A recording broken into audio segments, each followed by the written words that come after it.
అమెరికాలో చిందరవందరగున్న మీ ఇంటికి handyman cleaning plumbing services కోసం కాంటాక్ట్ ఇన్స్టా సర్వీస్ यूएस లో ఎక్కడైనా ఎప్పుడైనా for instant bookings visit instaservice.com।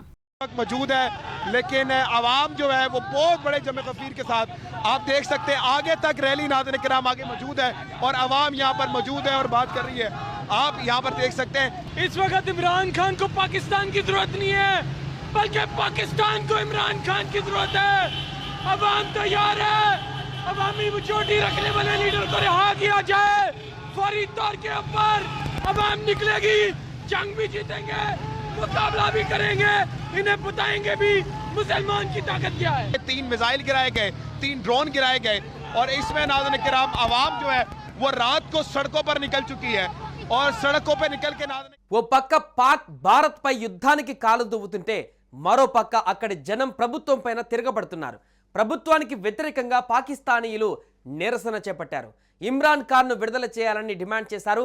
Imran ఖాన్ని 2022లో అవిశ్వాస తీర్మానం ద్వారా ప్రధానమంత్రి పదవి నుంచి తప్పించారు। అనంతరం 2023 ఆగస్టులో అవినీతి ఆరోపణలపైన ఆయన్ను అరెస్టు చేశారు।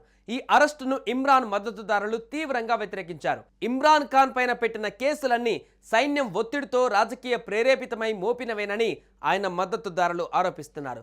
ఒక దశలో పాకిస్తాన్ తెహ్రీక్ ఇ ఇన్సాఫ్ పార్టీ నాయకత్వంలో ప్రజలు సైన్యం పైన తిరగబడినా దాన్ని కఠినంగా అణిచివేశారు।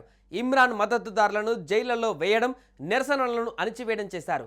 అయితే ఇప్పుడు వాళ్ళంతా మరోసారి యాక్టివ్ అయ్యారు। పాకిస్తాన్ దాడులతో భారత్ ప్రతిదాడులకు దిగింది।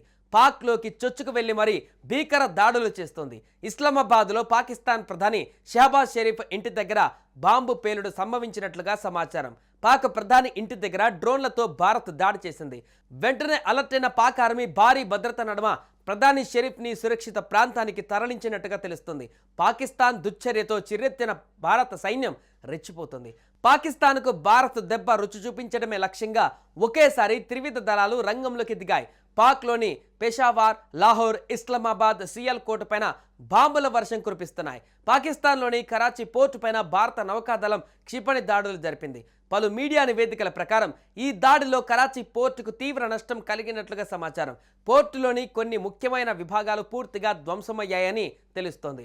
ఈ దాడిలో భారత నౌకాదళం నుంచి సముద్రంలో నుంచే అనేక టోమాహాక్, బ్రహ్మాస్ తరహా క్షిపణులు ప్రయోగించబడ్డాయి। భారత ఇంటెలిజెన్స్ ఏజెన్సీల ద్వారా అందిన ఖచ్చితమైన సమాచారం ఆధారంగా ఈ దాడి ప్రణాళికాబద్ధంగా నిర్వహించబడినట్టుగా సమాచారం।